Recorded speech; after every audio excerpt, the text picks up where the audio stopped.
میرا نام فضیلہ صابر ہے۔ میں اس وقت امریکہ کی ریاست نواڈا کے محکمہ ہوم لینڈ سیکورٹی میں ایک اعلیٰ عہدے پر فائز ہوں۔ پاکستان میں میرا تعلق ضلع اوکاڑا کے نواحی گاؤں سے تھا۔ میری والدہ مجھے جنم دیتے وقت فوت ہو گئی تھی۔ جبکہ میں 6 سال کی عمر کو پہنچی تو میرے والد صاحب کا بھی انتقال ہو گیا۔ جب میرے والد محترم فوت ہوئے تو میرا بڑا بھائی 11 یا 12 سال کا تھا، اور یقین کریں میرے بھائی نے مجھے یتیمی کا احساس نہیں ہونے دیا۔ میرے بھائی نے والد صاحب کے انتقال کے بعد خود پڑھائی چھوڑ دی اور میری تعلیم کا سلسلہ جاری رکھا۔ والدین کی وفات کے بعد جب ہم بالکل یتیم ہو گئے تو 10-12 دن پھپھو نے ہمیں کھانا پینا دیا اور اپنے گھر میں رکھا۔ میں چونکہ فقط 6 سال کی بچی تھی، ایک دن میں نے بستر پر ہی چھوٹا کر دیا تو پھپھو نے پہلے میرے بھائی سے سارا بستر اور چارپائی دھلوائی اور بعد میں ہماری کفالت کرنے سے انکار کر دیا، ہمیں گھر سے نکال دیا۔ میرا بھائی مجھے لے کر خالہ کی دہلیز پر چلا گیا۔ خالہ نے ہمیں رکھنے کی حامی تو بھر لی، مگر خالو نہ مانے تو مجبوراً خالہ کو بھی اپنا فیصلہ واپس لینا پڑا۔ اب ہمارے پاس اور کوئی سہارا نہیں تھا تو میرا بھائی مجھے لے کر اپنے گھر واپس آ گیا۔ میرے بھائی نے دکان سے بیسن ادھار لیا، آلو چنے لیے، گھی لیا اور گھر آ کر جیسے تیسے سموسے بنا کر رکھ دیے۔ صبح نماز فجر کے وقت اٹھ کر آگ جلائی، سموسے تلے اور اسکول جانے کے ٹائم پر تھال میں سجا کر سموسے اور چٹنی سر پر رکھے، میرا ہاتھ اپنے ہاتھوں میں پکڑا اور اسکول چل دیا۔ میں سارا دن اسکول میں پڑھتی رہی۔ میرا بھائی اسکول باہر اسٹاف پر بیٹھا سموسے بیچتا رہا۔ جب بچوں کو 15 منٹ کے لیے بریک ہوئی تو میرے بھائی کے تقریباً سارے سموسے بک گئے۔ صرف 6 سموسے میرے بھائی نے اپنے اور میرے لیے بچا کر رکھ لیے، جو کہ چھٹی کے بعد اور رات کے وقت روٹی کھانے کی جگہ پر استعمال ہوئے۔ میں چونکہ ابھی فقط دوسری جماعت میں تھی، جبکہ میرا بھائی بھی 11-12 سال کا تھا، اس لیے روٹی ہانڈی بنانا ہمارے لیے ممکن نہ تھا، نہ مجھے سمجھ تھی۔ پھر بھی میرا بھائی اتوار والے دن میرے لیے روٹی سالن یا چاول بنانے کی کوشش کرتا، گویا کہ وہ زیادہ تر خراب ہو جاتے، کھانے کے بھی قابل نہ رہتے، مگر پھر بھی میرا بھائی میری خاطر یہ کوشش ضرور کرتا۔ وقت گزرتا رہا، جب میرا بھائی میری خاطر محنت کرتا رہا، میں پڑھتی رہی، سموسے بیچ کر ہم اپنی بھوک مٹاتے رہے، جیسے تیسے زندگی کی گزر بسر کرتے رہے۔ سال بعد زمینوں کا ٹھیکہ بھی مل جاتا، جسے میرا بھائی میری تعلیم اور شادی پر خرچ کرنے کی خاطر محفوظ کر لیتا۔ جب میرا بھائی 17-18 سال کا تھا، اس نے زمین ٹھیکے پر دینا بند کر دی اور خود کاشت کرنے لگا۔ اب میرا بھائی صبح صبح مجھے اسکول چھوڑتا اور واپس آ کر اپنی کھیتی باڑی کے کام نمٹاتا۔ دوپہر میں سموسے بنا کر بریک ٹائم اسکول پہنچ جاتا، لڑکے اور لڑکیوں کے اسکول میں سموسے بیچتا اور چھٹی ٹائم مجھے ساتھ لے کر واپس آ جاتا۔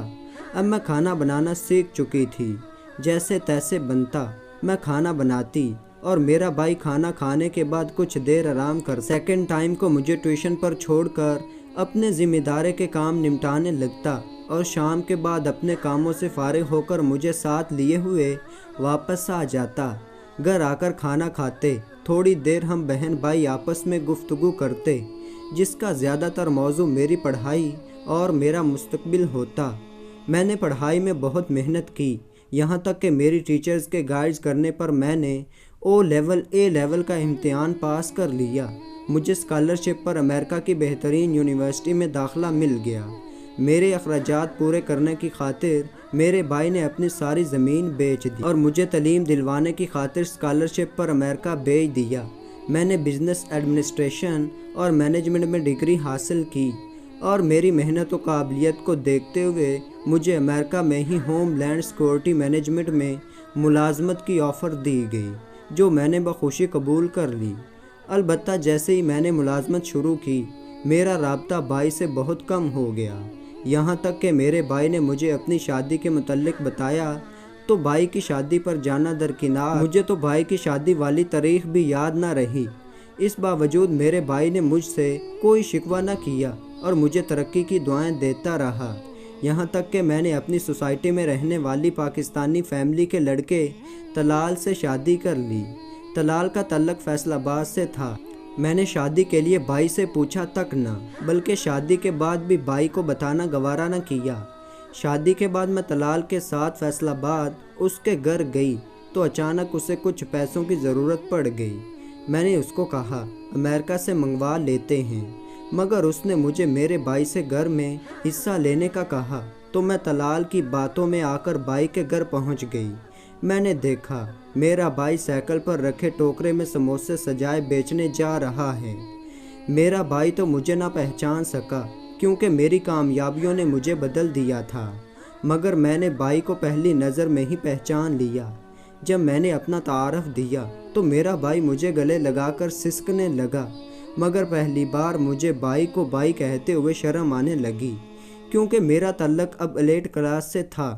اگر مجھے گھر سے حصہ نہ لینا ہوتا تو شاید میں اپنے سگے بھائی کو بھائی ماننے سے انکار کر دیتی۔ مجھے میرے بھائی کے جسم سے پسینے کی بدبو آنے لگی، یہاں تک کہ میں نے سانس روک کر بھائی کو دھکا دیتے ہوئے خود سے الگ کیا، اور پھر جب اپنے شوہر کا تعارف دیا تو میرے بھائی کی آنکھوں میں بھی حیرت اتر آئی۔ وہ پتھرائی ہوئی آنکھوں سے مجھے دیکھنے لگا۔ جب بھائی کے حواس بحال ہوئے تو مجھے اور میرے شوہر کو گھر لے گیا، مجھے اپنی بیوی اور بیٹے سے ملوا۔ جب میرا بھتیجا اپنے معصوم ہاتھوں سے میرے لیے اسٹیل کے گلاس میں کولڈ ڈرنک لے کر آیا تو میرا دل اسٹیل کے گلاس کو دیکھ کر اتنا خراب ہوا کہ مجھے الٹی آ گئی۔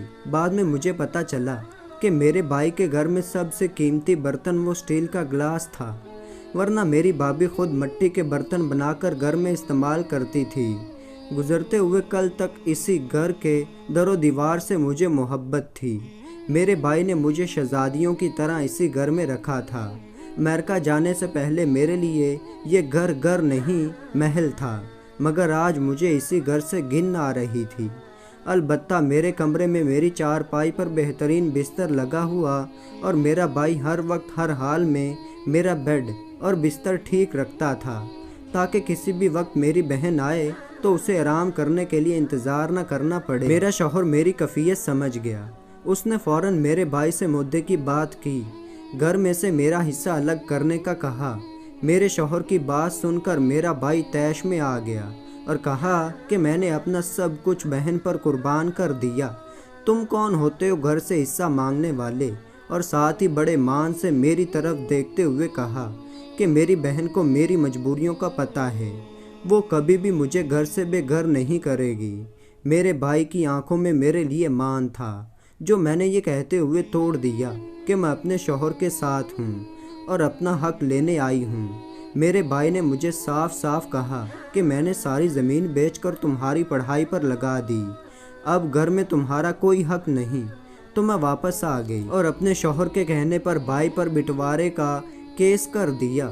مل ملاپ کر ہم نے جلد فیصلہ کروا لیا، کیونکہ پاکستانی قانون میں امریکہ نژاد کے سامنے پاکستانی لوگوں کی اوقات آوارہ کتوں سے بھی کم تھی۔ پولیس کی مدد سے گھر خالی کروا کر بیچ دیا، اپنا حصہ وصول کیا، باقی پیسے بھائی کو دیے اور امریکہ واپس آ گئے۔ امریکہ آ کر میں اپنے روز مرہ کے کاموں میں مصروف ہو گئی۔ اسی دوران اللہ تعالیٰ نے مجھے ایک بیٹی سے نوازا، جبکہ دوسری طرف میرا بھائی جسے میں نے گھر سے بے گھر کر دیا تھا، وہ کرائے کے گھر میں رہائش پذیر تھا۔ اس کے بیٹے کو کینسر ہو گیا۔ بھائی کے پاس تو 2 وقت کھانے کے پیسے مشکل سے بنتے تھے، مشکل سے کرایہ دے پاتا اور بچے کا علاج کروا پاتا۔ میرے بھتیجے کی تکلیف بڑھ گئی اور علاج کے لیے پیسے بھی نہ رہے۔ دوسری طرف سے 3 ماہ سے گھر کا کرایہ ادا نہ کر سکنے کی وجہ سے میرے بھائی کو مالک مکان نے مکان سے باہر نکال دیا۔ میرا بھائی باقی سب کچھ برداشت کر گیا، مگر اپنے بیٹے کی تکلیف برداشت نہ کر سکا۔ میرے بھائی نے اپنی بیوی کو اس کی رضامندی سے طلاق دے دی۔ میرے بھتیجے کا کینسر پھٹ گیا، بلکہ زخم بیرونی جلد پر بن گیا اور اس میں کیڑے پڑ گئے۔ میرے بھائی کے پاس علاج کے لیے پیسے بالکل نہ تھے، بقول لوگوں کے۔ میرا بھتیجا جب کیڑوں کے کاٹنے کی تکلیف برداشت نہ کر سکتا اور روتا تو میرا بھائی میرے بھتیجے کے زخم میں پٹرول ڈال دیتا، جس طرح کتے کے زخموں میں ڈالا جاتا ہے۔ جب میرے بھتیجے کا زخم پھیلتا ہی گیا تو میرا بھائی اپنے بیٹے کو سسک کر مرتا نہ دیکھ سکا اور خود اپنے ہاتھوں سے قتل کر دیا۔